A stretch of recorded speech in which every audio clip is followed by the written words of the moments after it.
What's up, YouTube? This is Too Raw for TV.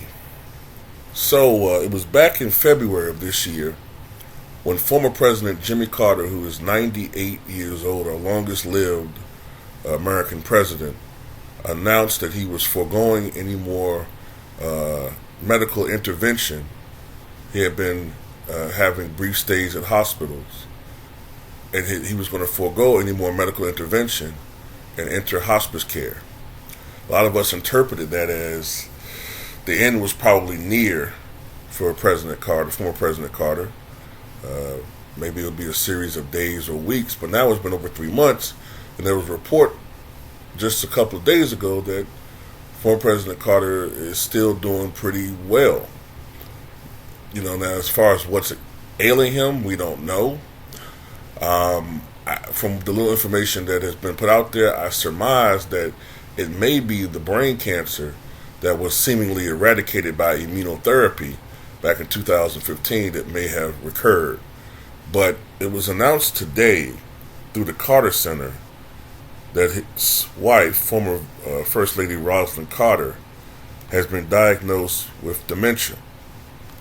I'll put a link to this article in the pinned comment in the comment section below. Former First Lady Rosalynn Carter has been diagnosed with dementia. The Carter Center announced today. The statement issued by the Carter Center was she continues to live happily at home with her husband, enjoying spring and planes and visiting with loved ones. The Carter Center pointed to the First Lady's advocacy for mental health and said it was making the announcement to decrease the stigma of dementia. And that's a statement you could read.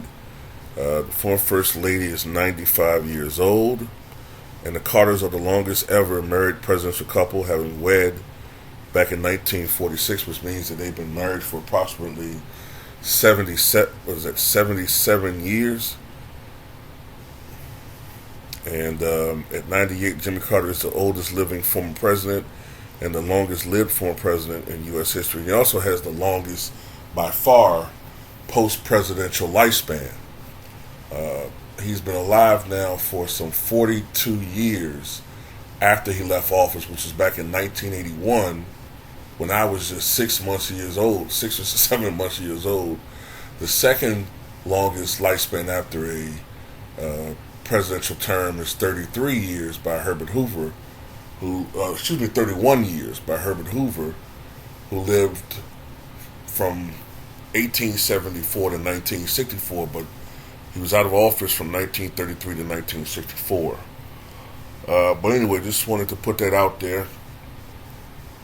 The Carters founded the Carter Center back in 1982, shortly after he left office after losing to Ronald Reagan.